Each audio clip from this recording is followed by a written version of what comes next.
خروج کی کتاب اس کا 22 باب 20 آیت سے، جو کوئی واحد خداوند کو چھوڑ کر کسی اور معبود کے آگے قربانی چڑھائے وہ بالکل نابود کر دیا جائے، اور تم مسافر کو تو نہ ستانا، نہ اس پر ستم کرنا، اس لیے کہ تم بھی ملک مصر میں مسافر تھے۔ تم کسی بیوہ یا یتیم لڑکے کو دکھ نہ دینا۔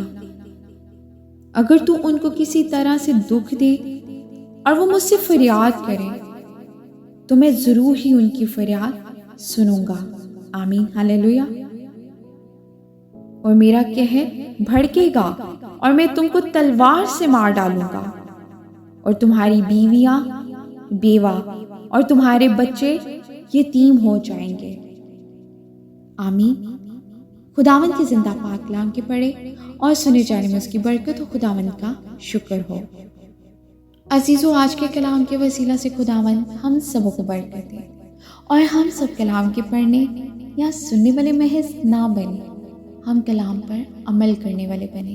آمین۔